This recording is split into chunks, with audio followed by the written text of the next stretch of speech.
goes okay. Hello guys, can you hear me? Knock knock.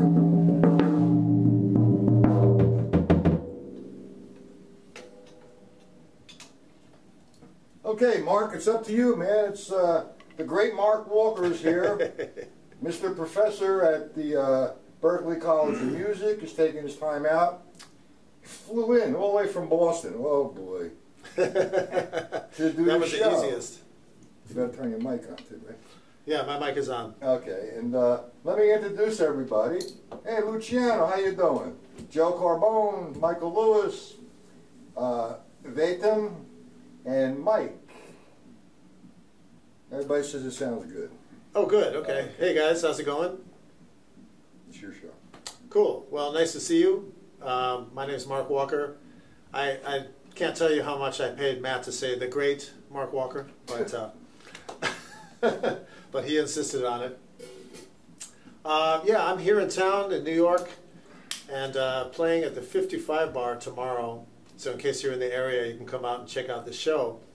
It's with an amazing pianist named Jim Riddle, spelled R-I-D-L. And he's got a new CD out called Door in a Field, Volume 2. And it features many great players, like Wayne Krantz is on guitar, and Steve Wilson on soprano sax and alto sax, and Joe Locke is on vibes. And many great musicians are on there. So I'm really happy to be in town doing this, as well as playing that gig. So the gig is tomorrow night at 6 p.m. at the 55 Bar. And as Matt said, I teach at Berklee. I also teach a class online for Berklee called Afro-Cuban Drums.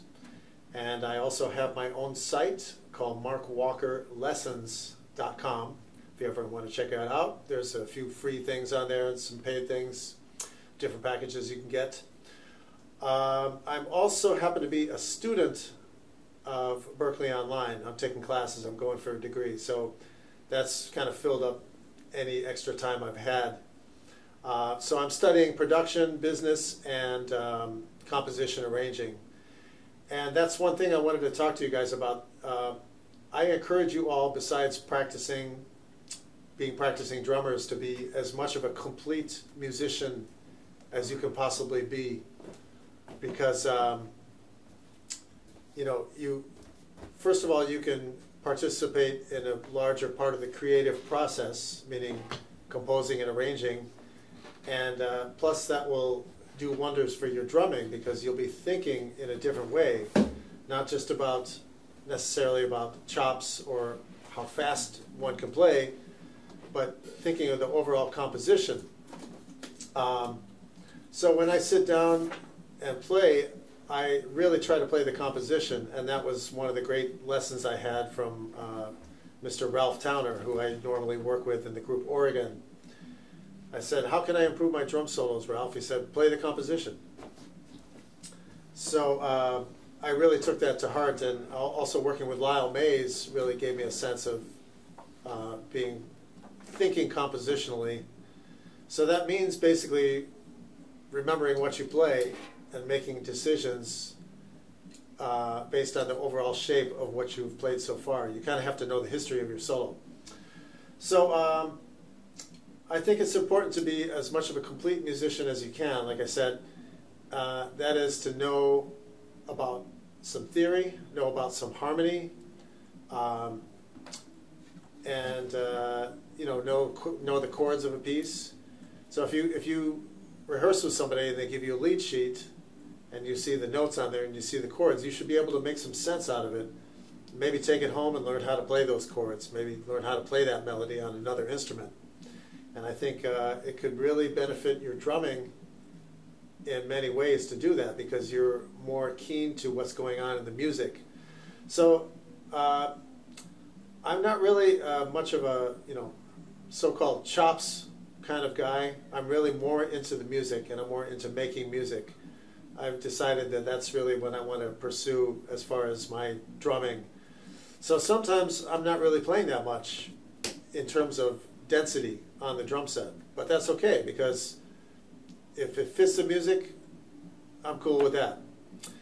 And, so if you came here expecting me to do the one-handed roll or something, you might be disappointed. Oh. But, okay, all right. So, but the reason I do that is because you can actually use that in a musical way. So that's what I want to emphasize. Whatever techniques you learn are all good. Anything is good. Whether you squash the bass drum or you play off of it in a sensitive way, there's nothing wrong or right about all that. It's all stuff that you can use. It's all tools, I should say. If you've ever used programmed drums, it's not real drums, but it's another tool. It's another tool with which to express something, or electronics, or percussion, or something like that. Okay. Before you go on, Mark, I just need to. I'm sorry to. No, it's okay. I should have done this in the beginning, but this is a little strange here. Everybody's going to get a number today. As you come in, I'm going to give you a number, and in the course of the lesson, or the performance, whatever you want to call it, we're going to have a little bit of a raffle. And there's going to be some really nice things, I think, given out. We're going to give out a few Skype lessons. Mark is going to give you a month's pass in his site, plus some of my publications, one of his publications, and some things from Remo. All right, and perhaps Vic Firth as well. So, Michael Lewis, give me a number that you'd want to be, please. Put it in there, and Joe, and Drumology, and Vadim. Give me your numbers, and I'll mark them down so we can continue with the show. Okay? What is that, 6, Joe? 5, right? Yes. 5, 10. Michael Lewis. Vadim 7, okay. Michael Lewis, 2. All right, I got to make this up front, though. I mean, Vadim, I know that you're in India. And if you win a pair of sticks, it's going to be difficult for me to pick up the shipping to India for a pair of sticks. But we'll work something out, okay? So, all right, so anybody else comes, I'll eventually offer, I'll get their number. In the meantime, I want to turn it back to Mark. And I think you guys are in for a good demonstration of what he does. And before I know it, before I go on, there is a question, but sure. I think we'll go to the question later. You do what you got to do. Okay, cool. Okay? All right. So, teaching at Berkeley, I see a lot of people come in and out and varying levels of experience. So, some of the things that I deal with drummers, some of the drummers have not a lot of experience on the set, but they can play a little bit, but I get them to work on their sound. So that's one of the first things I do, get them to work on their sound. Now, how do you work on your sound? Well, one thing is to be aware of the sound that you're getting, okay? So a lot of drummers play the same way no matter what kind of set at which they're sitting, like they play like they're playing a 22-inch bass drum, but they're playing an 18, so they're not really dealing with what's in front of them, okay? So I'd say listen to what's in front of you and listen to the sound you're getting and really try to get the sweet spot of every single piece on the kit. Now, just as an aside, I'll play whatever somebody puts in front of me, whether it's a 22-inch bass drum, 20, 18, I played a 16 on occasion, I played a 24, I once played a 30, that was a trip. I could use different size hi-hats, I can use different size snare drums, toms, it really doesn't matter, it's all for the good of the music. Okay, now having said that, I happen to have with me some cymbals that are more suited for jazz. These are Paiste, and I've been a Paiste artist since 2002, and I'm using, at this moment, I'm using a 20 series light ride. It's a 22-inch with 1 rivet. I had 2 and I took 1 out. And I also have a prototype ride, which is an 18, And it's similar to the Sweet Ride, which is one of their cymbals. And also I have a set of Dark Energy hi-hats, 14. I love these cymbals because they're very versatile. You can crash on them, you can ride on them, etc. So a lot of people, when they play a ride cymbal, they use it as a crash. Sometimes I do that too.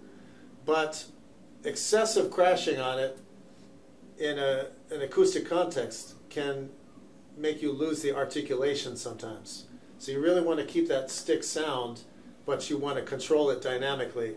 If you keep crashing on it, it gets out of control, okay? Now, in a rock context, sometimes you want that. You want that wild sound. So I'm not saying it's bad. I'm just saying it depends on the context in which you use it. So now some people play, less experienced people might play way down here at the edge. You can hardly hear the stick. And if you play too far up, you can hear a stick, but it's a lot of stick and not a lot of body of the cymbal. So if you come like halfway down or a little bit, like maybe 2/3 down, that's where the sweet spot is on most ride cymbals. Now this little one, pretty much the same thing. Now if I play a crash on this, it works as a crash, but it also works as a ride. It's kind of a multi-purpose cymbal. I'm drawn toward those. Now, so when you're playing and you want to crash on the ride, I suggest crashing on another cymbal, because that's like bringing another color in when you have a spotlight on somebody. It's a nice effect, rather than just making the spotlight brighter. See what I'm saying? Okay, so I'm going to demonstrate two ways of doing this. I'm going to play only one cymbal and crash on it, like I'm telling you guys not to, in the jazz context. And then I'm going to bring in the other cymbal as a crash, and you'll see the difference.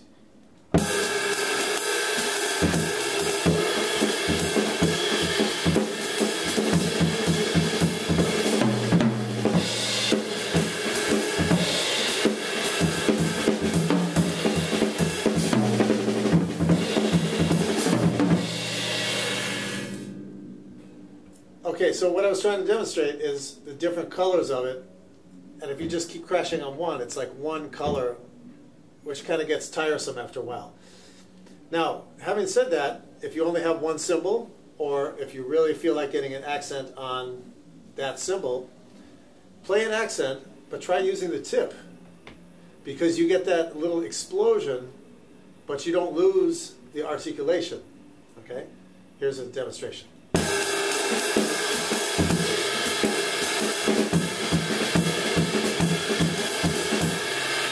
So you could hear the stick all the time, but still you got that little explosion. Okay? So try that on your cymbal. Now, there are cymbals that are most cymbals are a little drier than this one. This is very washy, but I kind of like that. So some cymbals you can get away with crashing on, or playing this part on the top as an alternate sound.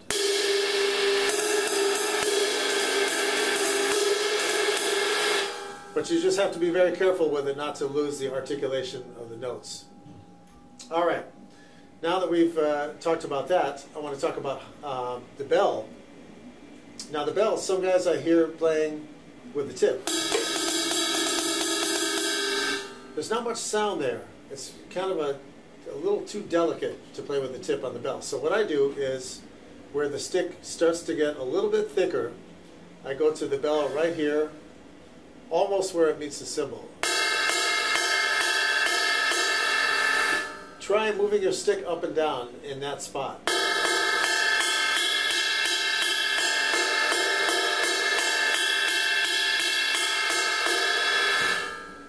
See, when you do that, you realize you have a little built-in EQ for your bell sound, and that's hitting with different parts of the stick. Okay? So that's very important. And when you play in that spot, you don't need to really hammer it in like a small group acoustic context, because it's powerful enough to begin with. See, I'm only maybe an inch or two off the bell. Whereas if I play with the tip, I'd have to come way up just to get the same volume. So what we're talking about here is basically the sweet spot of whatever part of the kit you're going to play. Okay? Now the snare drum. Some people play really, really hard for a backbeat, and the rest of the set is kind of low in the mix. That's kind of a different subject. It's called balance. But what I want to do is give you a couple of alternate snare sounds. Okay? So my default spot is right in the center, and the reason is because I've got a minimum of overtones when I play in the center. The farther I go out to the edge, obviously, there are more overtones. So I can dial in whatever kind of overtones I want by being conscious of where I play the snare drum, say for a backbeat. So I'm going to play, I'll just play a groove. I play it in a couple of different places and you'll hear a difference.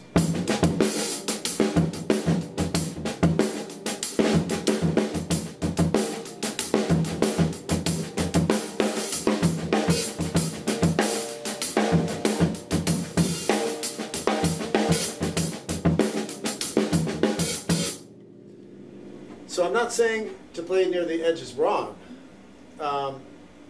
I just read an article about Bill Bruford, actually one of his, on his website, because I saw a link to a King Crimson video, which I liked. He said he used to play near the edge and play a rim shot because he was playing with a lot of amplified instruments, and that combined with the amplified sound made it really pleasing. Okay? So you have to think about who you're playing with. If you're playing with an acoustic trio, piano and bass, and you start going, it's going to get pretty annoying pretty fast. So you have to control the stick, right, Matt? Stick control. And you have to control the sound. You have to control the EQ of every single part of the set you're playing. Okay, so back in the 80s, I was working professionally. I started working professionally in the late 70s, early 80s. And I started playing in every single context I could play. I'd just take any gig. And I started to do some weddings. We called it jobbing back in Chicago. I guess they call it club dates here and casuals in LA. But sometimes we'd play rock tunes and we'd have to make people dance. So we'd really have to get the rhythm right. And I feel that was a really good experience because I had to make people dance. I had to generate a groove that made someone move. Okay? So I'll get to that in a second, but what I had to do also was play quiet enough for the grandmother of the bride to have a conversation, and she happened to be sitting right by my snare drum. Okay? So I had to figure out a way to rock out, but keep it dynamically appropriate for the situation. So what I did was, I turned the stick around, butt end, I played right in the center, I played a rim shot. You know when you play a rim shot with a butt end, you get the most bite and you get the most dry, thick sound, you know. Okay, so what I did, I had to get a really good sound. My aim was to get a sound of someone who really hitting the drums hard 10 miles away, okay? So what I did was I hit that spot, but I hit maybe an inch off the drum.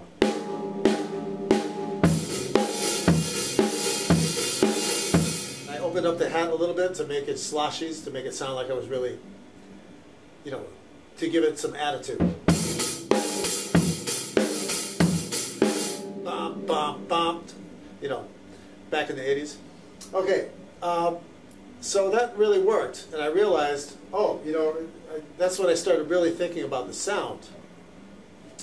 So when you hit your snare, if you're just sitting down playing a groove, experiment and try both ends of the stick and try both ends of the drum, rim shots, no rim shots.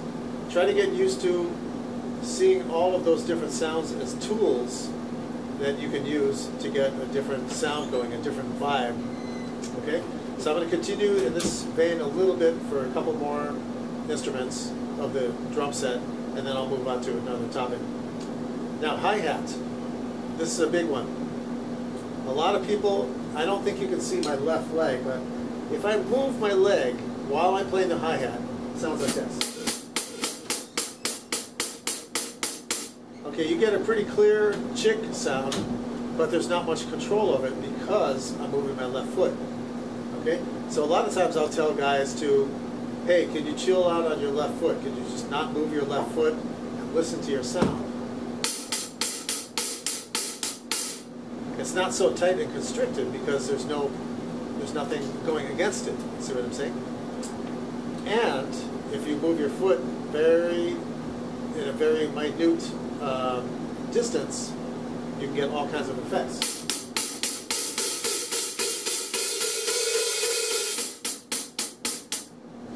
And you can open and close it whenever you want on any beat. You're not restricted to when you're coming up and down with your foot. Okay? So I do move my foot, but not usually when I'm playing the hi-hat. But the exception to this would be if you're playing the hi-hat and you're playing notes on the foot in between.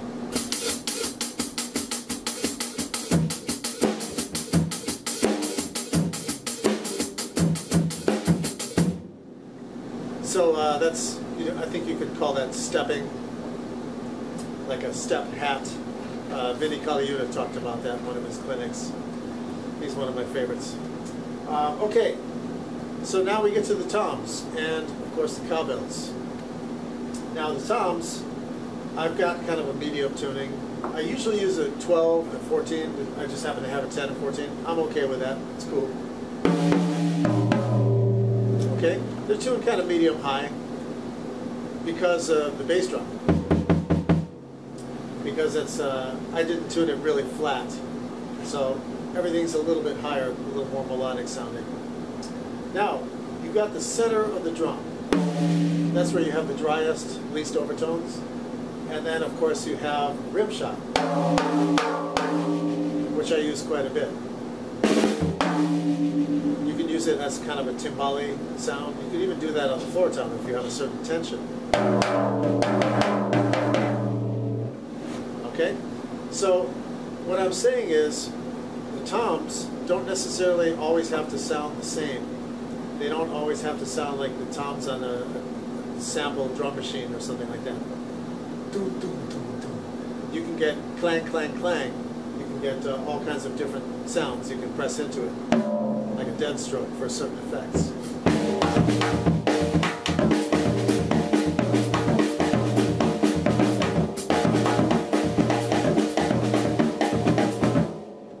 Okay, so that's the imitation of a surdo drum in the Brazilian samba. More on that later.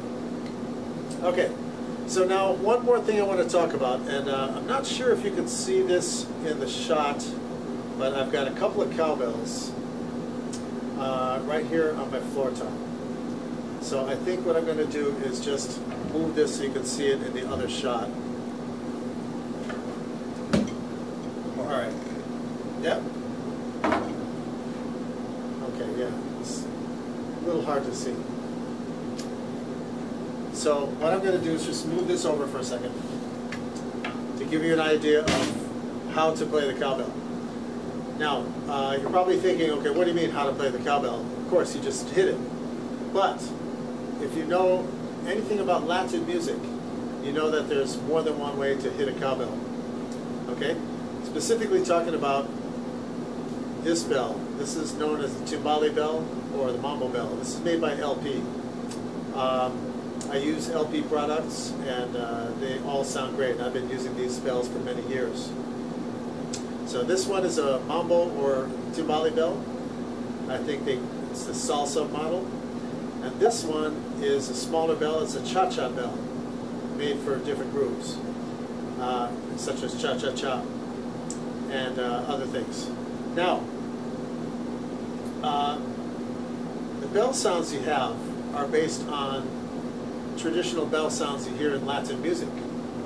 For example, this sound is based on a handheld bell called the cencerro or campana, or we call it the bongo bell, because the bongo player actually picks it up and plays it during the choruses in a Latin tune.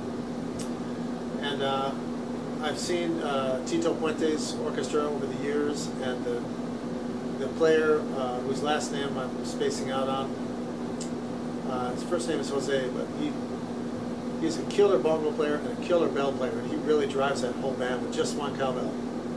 Okay, so basically what he plays, the pattern he plays, I'll pick this up and play it for a second. Incidentally, the bongo bell is not outfitted with hardware like this to mount on a drum set, because they just play it by hand with a short, thick stick. So what I'm going to do is just muffle this in a slightly different way. So you have this sound, which is kind of the neck of the bell, and then you have this sound, which is kind of, I'm sorry, this is more like the mouth of the bell, and this is more like the neck of the bell. Okay, so a typical pattern in what we're calling mambo out of convenience, you can call it Latin, Latin jazz, salsa, etc., is this sound and this sound. So.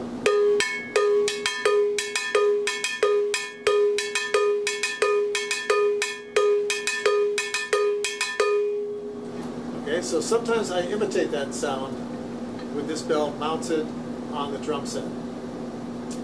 Now the other bell pattern that I play is based on the timbale bell. And if you've ever seen a set of timbales set up, you see that the bell is set up sideways, not facing you. It's actually sideways. There might be another bell, a cha-cha bell, and there might be a block. But that pattern's played with a timbale stick. And by the way, I'm using a Vic Firth 5AB. It's a black 5A. And sometimes I use the pink 5A to get in touch with my feminine side. Now, I recommend Vic Firth sticks for sure, because they're simply the best. Anyway, so when I play this pattern,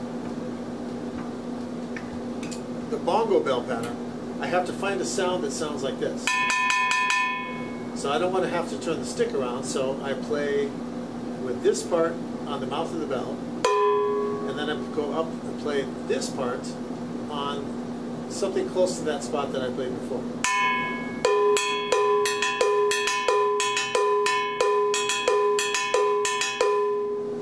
Okay? Now, I started talking about the timbale bell pattern. The timbale bell pattern is a little bit different because it's set up sideways. So if you can see this, I'm going to turn it a little bit, and I'm going to raise it up so you can see it on the camera. Okay, so let's say I'm playing a set of timbales. This stick would be a timbale stick, which is a very, very thin drumstick with two butt ends, no tip. And it's played right on top of the bell. So one of the chorus patterns would be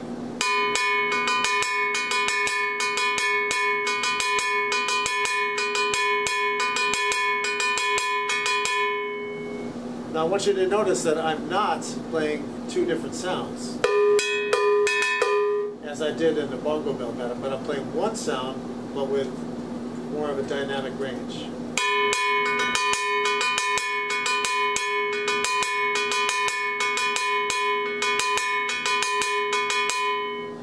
Okay, so these two bell patterns are played together, and it is possible to play them both at once. It's not that hard.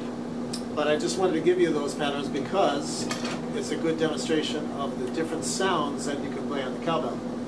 Now, if I'm playing the cowbell and I want to play that timbale bell pattern that I just played without having to play the butt end and turn it sideways, if I'm playing it in the same position as before, hopefully you can see this, what I do is take this part almost where it's the thickest, and I play right on top of the bell.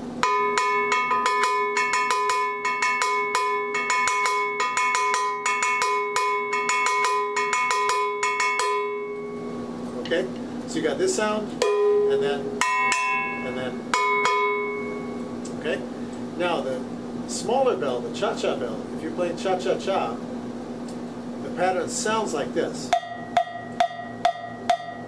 It's kind of like the pattern Will Ferrell was playing in Gotta Have More Cowbell, the Saturday Night Live sketch.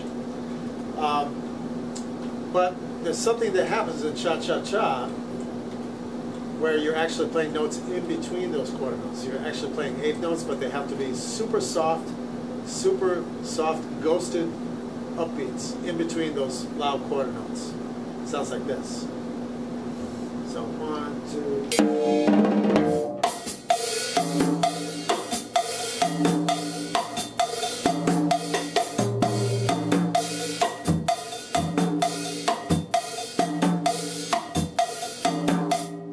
So I'm actually playing,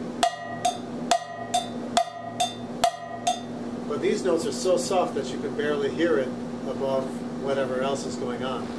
So it's like checka, checka, checka, checka, checka. That's the feeling that you want to get when you play cha-cha-cha.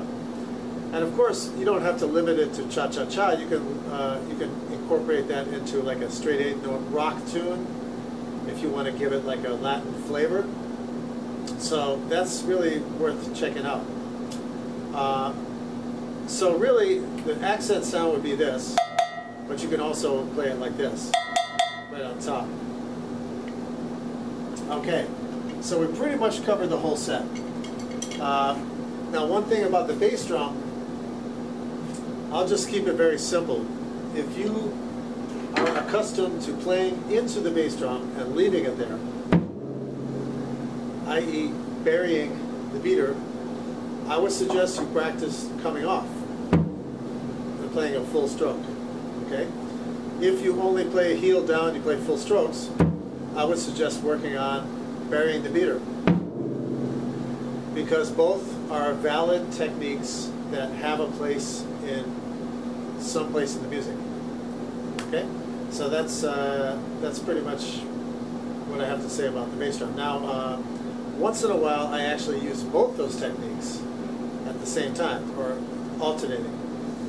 And I tried this, and it's actually worked pretty well. So sometimes I'll play a samba groove, and instead of playing ba-boom, ba-boom, ba-boom, I'll play dead stroke, open stroke, dead stroke, open stroke, kind of like a surdo drum. Now the surdo is a Brazilian percussion instrument. It's a big drum, about this big. Sometimes they have smaller, larger sizes, but it's played with a mallet. And by the way, I have these Vic Firth Tom Gauger TG25 timpani mallets. They're also good for snare drum. I really like these because I can do all the cymbal swells and tom rolls and whatnot, and then I can turn around and use it as a stick. It's got a small tip, which sounds really nice, and nice for snare drum stuff too. Anyway, the basic surdo pattern would be basically a muffled stroke on 1 and an open stroke on 2 with a pickup. And 1, 2, 1, 2, 1, 2, 1, 2. I syncopate it a little bit with the left hand by playing a pickup.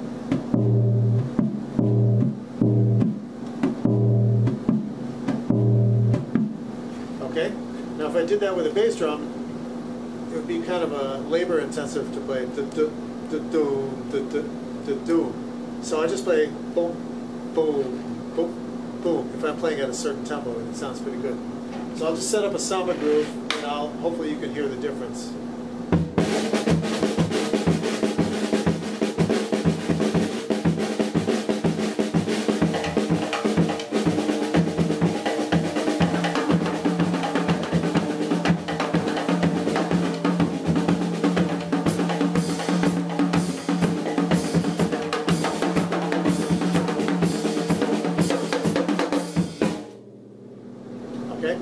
So I can get into samba a little bit later as far as the nuts and bolts of it. But that's using 2 different strokes on the bass drum. And that's a place where you can actually use those 2 different techniques at the same time, and it fits. I remember doing this, the first time I actually tried that was on a gig at the Zinc Bar in New York with Sigino Teixeira, who's a great Brazilian pianist. And I started playing that, and it just sounded good, and he looked at it, and he just smiled, he started laughing. He loved it so much. Okay, so I think I probably talked a bit here, so I'd like to take any questions you guys might have. Yeah, there's one question. Okay. About soloing over, I'm not my guy. You could announce it. Okay. Soloing over structure. Soloing on structure. To take like a tune that's pretty commonplace. So soloing on the form. Yeah. Okay, cool. So my thoughts about soloing on the form. It's a funny thing, but I actually often think about the chord changes when I'm soloing. Even though I'm not playing a melodic instrument per se, you know, not a pitched melodic instrument, but I'm thinking about the form in that way because I guess maybe because I'm used to being in the rhythm section, and also because I play a little bit of bass, and also that's sort of like how I keep. But I can also feel chunks of time. So really, you have to have the form together first. You have to really know where you are in the form. Okay, we're all human. We can get lost occasionally, but you got to do your best to keep the form. And now, if it's just you know, you can always go free, I suppose, at some point. But if you're playing on a 32-bar structure, you have to know where that is. So sometimes I'll pattern my drum solo after the form. Like I'll play some idea on the A section, then I'll repeat that idea for the A section, and then I'll switch to something else on the B section, and then I'll come back to the A section. A master of this had always been Max Roach. You could almost tell what tune he was playing before you even heard the rest of the band. If you just walked in and he was soloing on the form, you could almost tell what tune he was playing. So in tribute to him, and also to talk about playing on the form, I'm going to perform one of his compositions. This is called One for Big Sid. Now, I'm not going to play it exactly the same as him.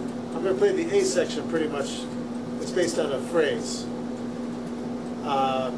But the B section is going to be improvisational. That's what the old beboppers would do. They'd write a melody or play the melody for the A section, and then they'd just improvise on the B and come back as a contrast.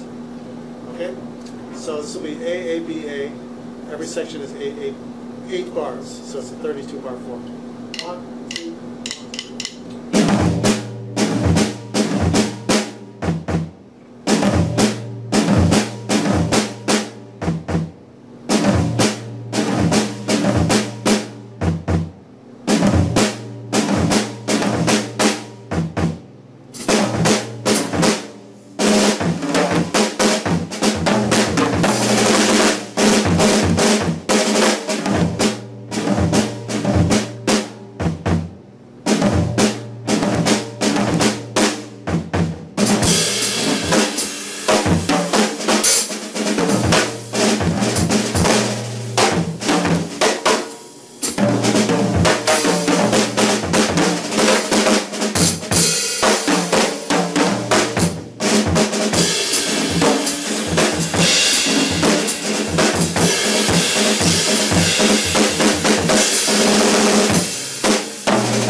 improvisation on AABA form.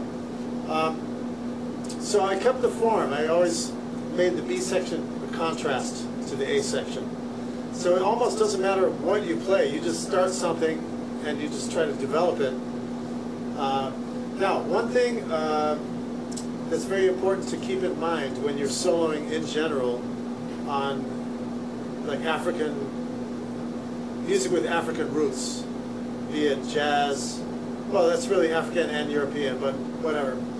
But anything to do with roots and percussion. Keep in mind the conversational aspect of drumming, i.e. talking, okay? Try to play something you can say.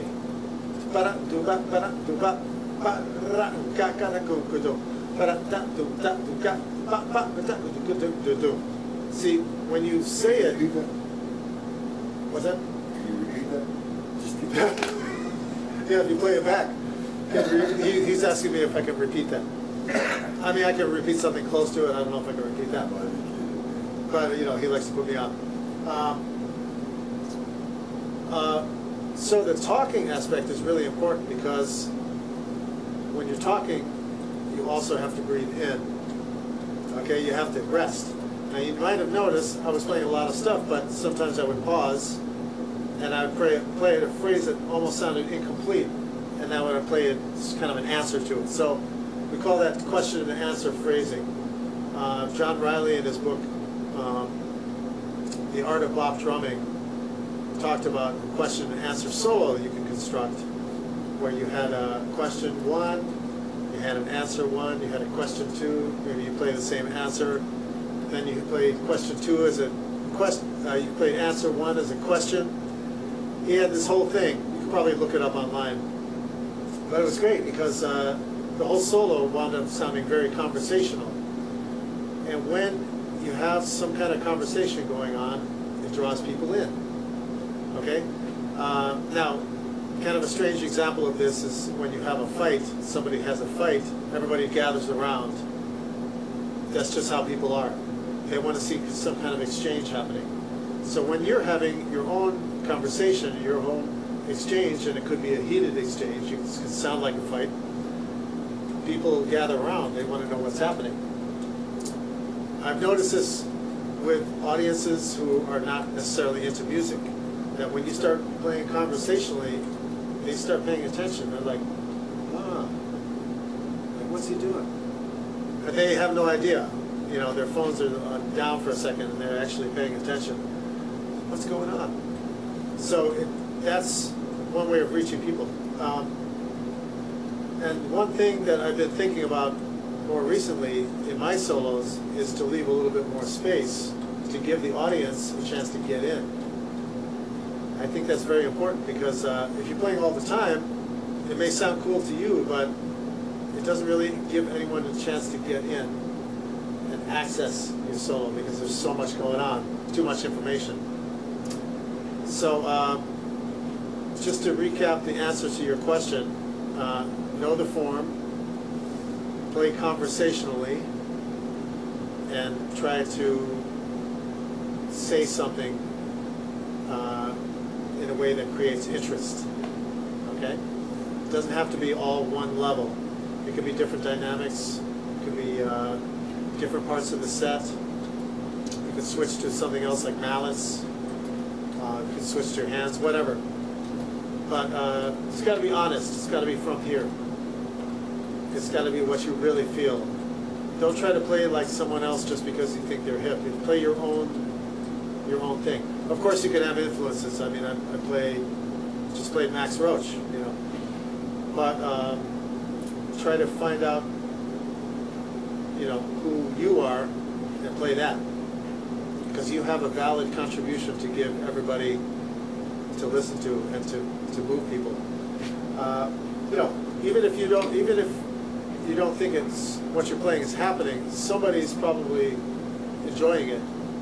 I had a gig experience a few months ago in Boston. I was playing at this place where people just come and some listen, some talk. You know, it's not a big deal. It's not like a concert. And I was playing with a singer from New York, and she was, you know, she was kind of fair. Sometimes she would screw up the form, and her intonation was a little off. But I thought, okay, well, it's not life-threatening. Let's just get through the gig and have some fun. We're singing. She was singing all Frank Sinatra stuff, which I like the feel of because it's really based on the quarter note. I enjoy quarter notes, and the band sounded good. So at the end of the night, she sings "My Way." Now, if you don't know "My Way," it's a very deep tune about someone having lived their life, like trying their best and really giving it their best shot. Are they hearing me? Oh, good. Okay.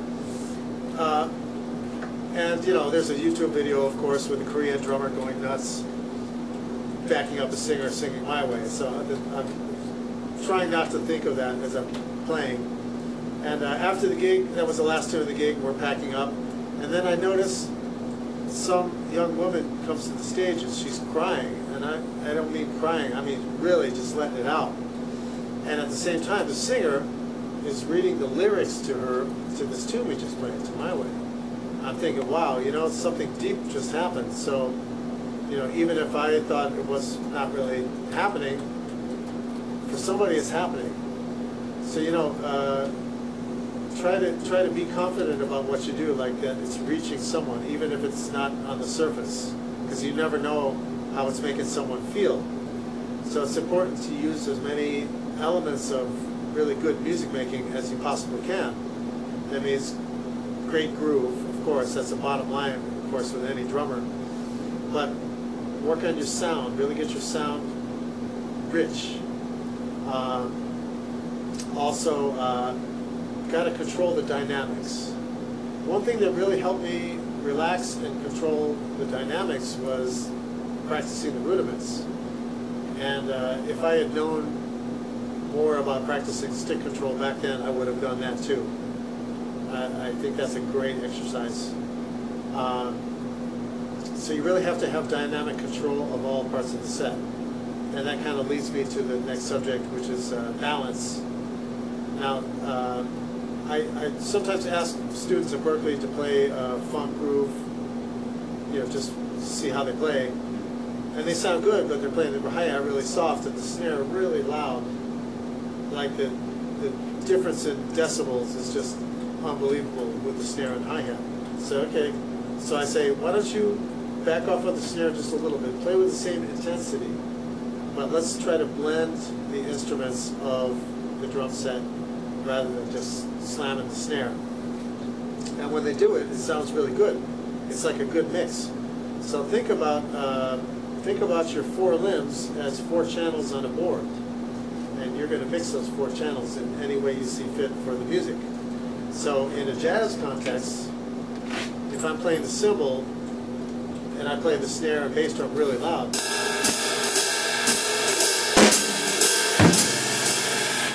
it doesn't really blend the right way, because if I'm playing with acoustic instruments or even electric instruments, it's kind of off balance because the drums are so heavy.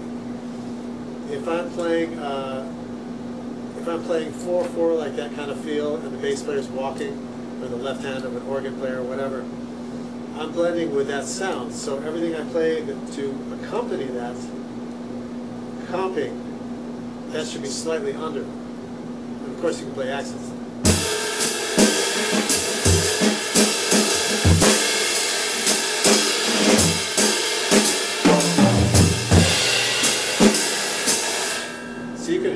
You can hear every part of the set when I do that. One part is not, you know, throwing the other off balance. And the reason I'm making the cymbal kind of primary is because that's kind of determining the overall feel in the swing context. Sorry to interrupt you, Mark. Oh, go ahead. I'd like you to help. We've got a special guest in the audience here.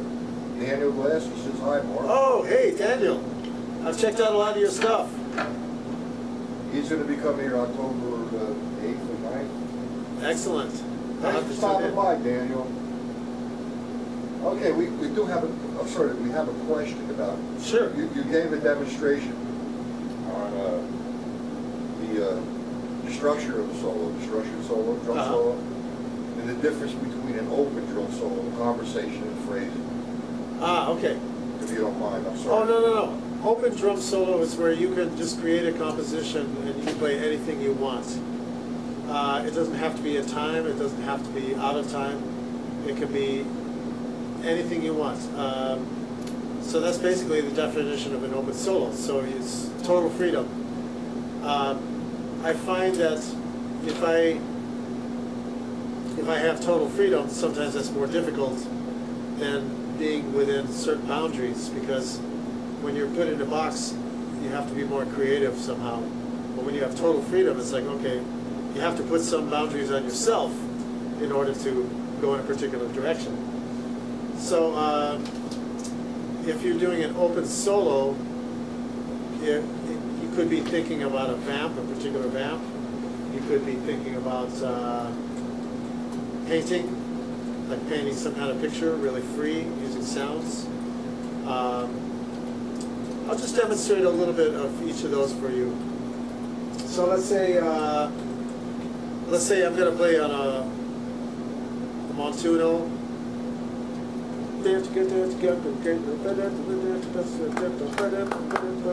Like Latin groove. I'll play a little bit of the groove, and then I'll just go off and play a free solo.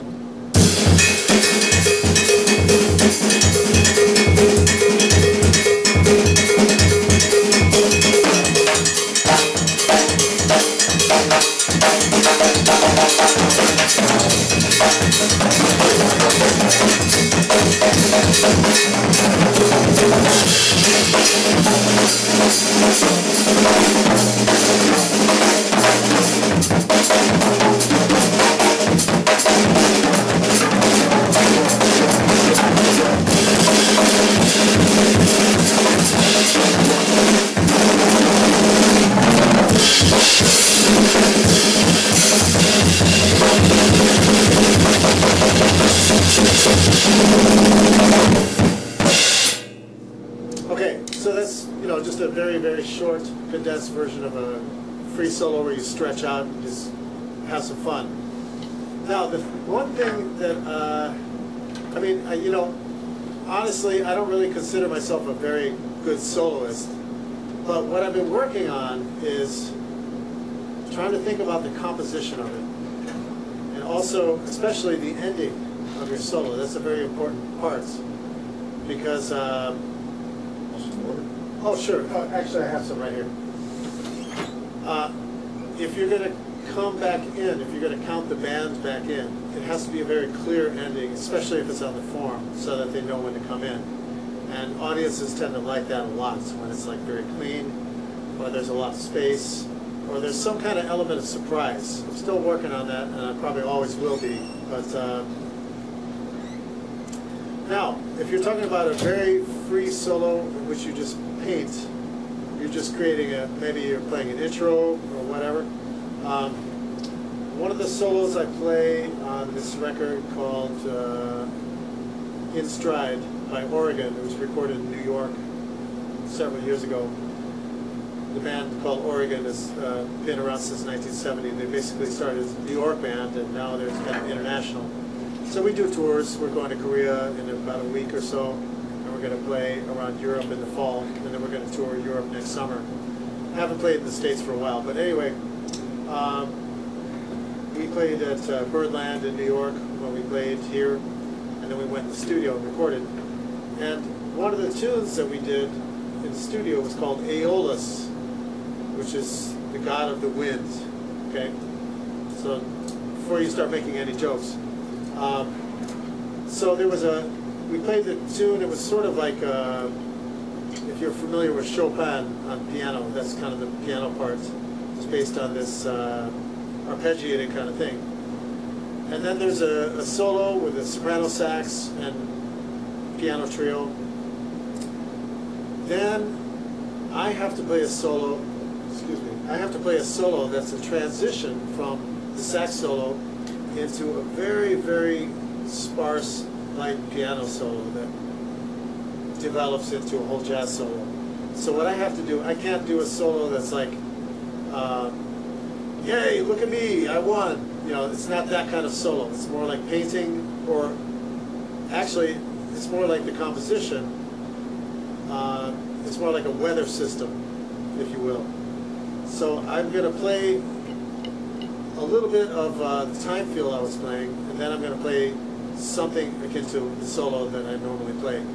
I don't have anything planned out in this solo, but I just try to think about wind and weather, and then I transition into this really soft piano solo that starts really rubato and very quiet.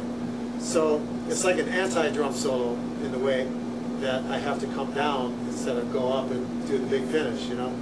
So if I get applause for this solo, I know I'm doing it wrong. Okay, so I'll play a few bars of the groove, like let's say we're in the sax solo.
The piano enters, starts playing. Now, so usually if I play a good solo, it engages the audience so much that they forget to clap, which is fine with me because the audience clapping would kind of ruin the moment because it's supposed to be a transition. I'm supposed to be handing it off to another member of the band. Okay? This is the stuff they don't teach you at school. It's going to be a little time here. Okay. Want to do the drawings? Yeah, let's do some drawings. Let's. So Daniel, thank you for stopping by, man. It was very nice of you. Just people, we're going to get right back to this in a second. Give Mark a little breather. Daniel is going to be here Saturday, October the 9th, and he's going to be doing a 10-hour lesson like Daniel. Woo! And Joe Carbone, he's left-handed too. Okay, but anyway, thanks again, Daniel. Yeah, thanks, Daniel. All right, anyway, we're going to have Mark play again after we give out whatever we're going to give out. Okay, and then we're going to have to close it up, gentlemen. Let me get my glasses. Hold on.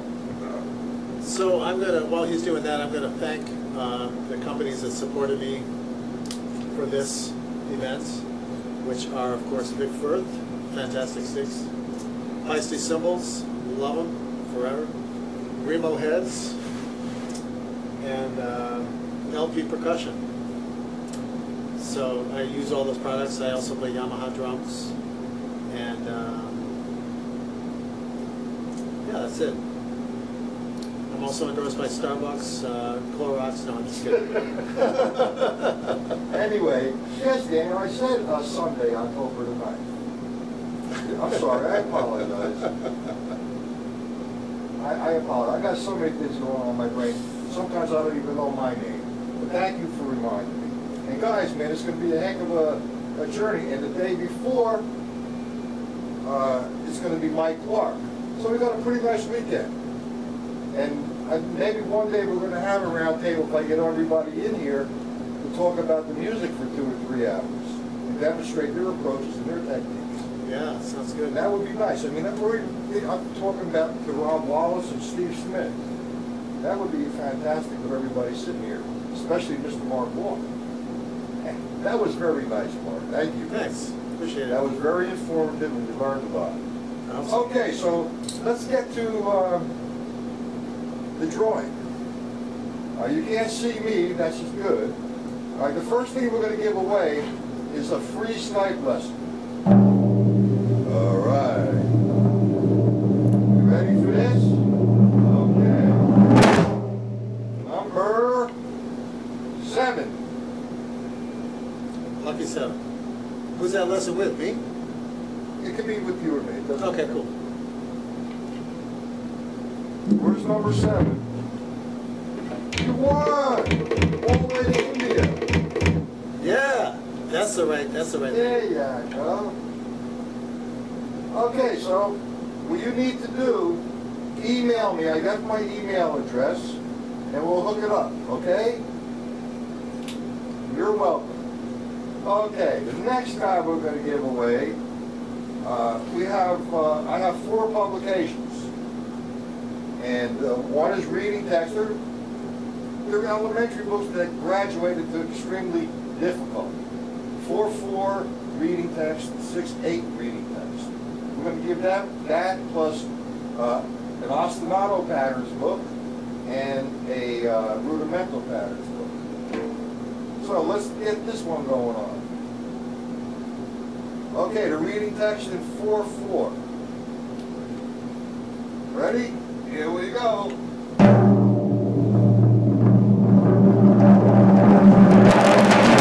Number 5. Who's number 5? All right. No number 5 here. Okay, we have a, okay, Joe, we'll send you an extra book, okay, Joseph? Email me your mailing address and we'll send it out to you. All right, now we have a free pass to Mark Walker's site. Where's that, for a month, Mark? Okay. So let's see who gets this. Ready?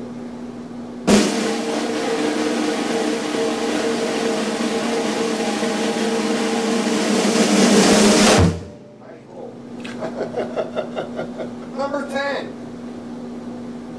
Woo! Lucky you.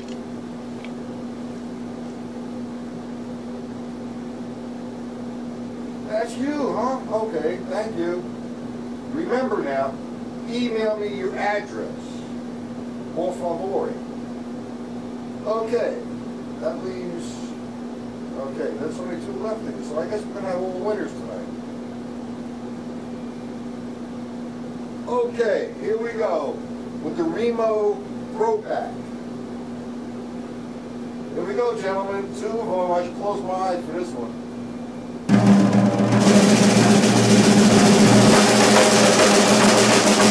All right. Number 2.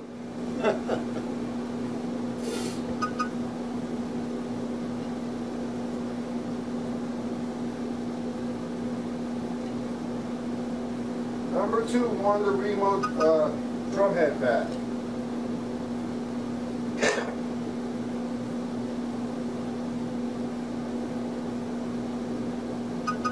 Hold on a second, guys.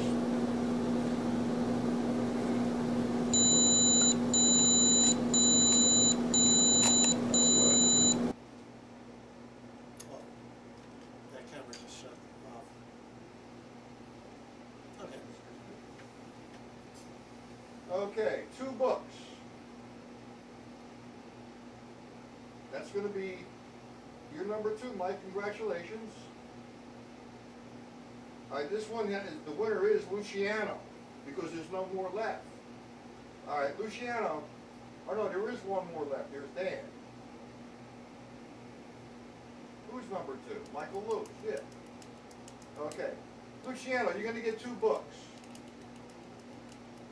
And a free Skype lesson with me. How's that sound? That's number 8. 2 books and a Skype lesson. Hey, look, we have one more. I don't see him in here. He's not in here. Number 4. All right, he left, so it's not valid.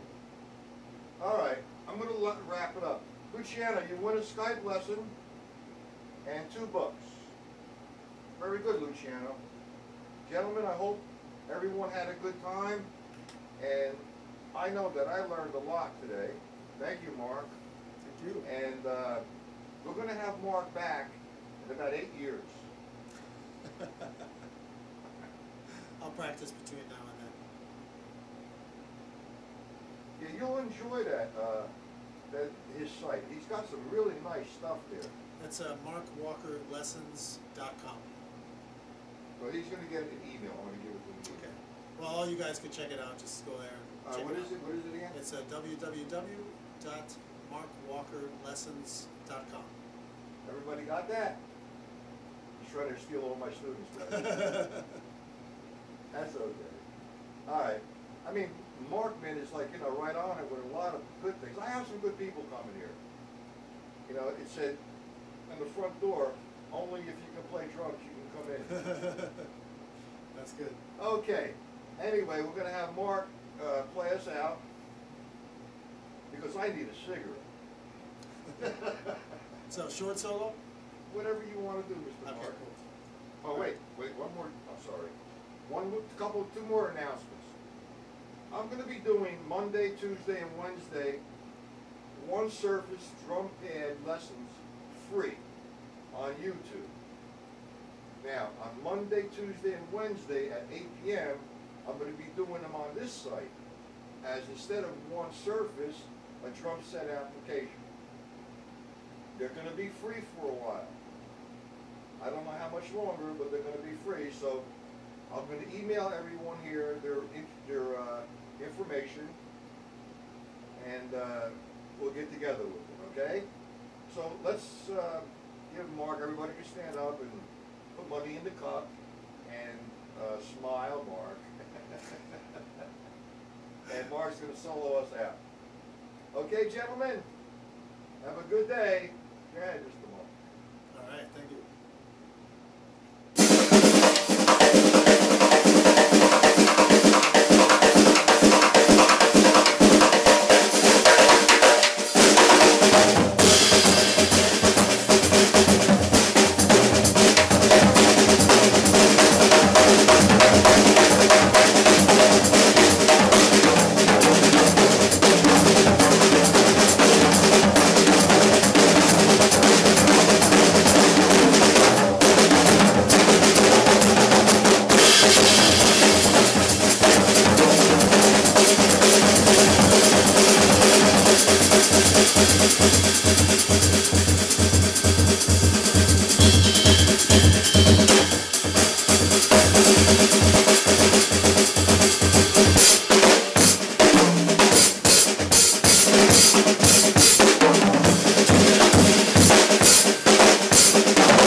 Okay.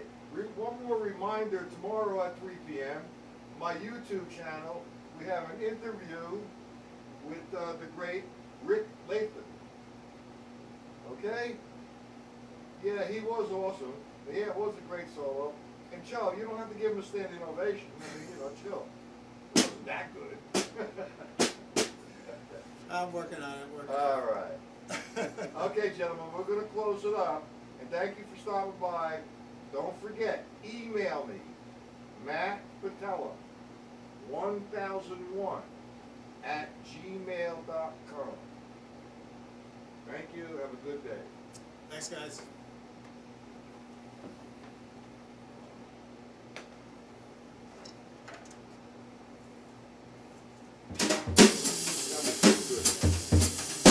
Thank you. Yeah, it's just kind of flew by, right? Very good, man.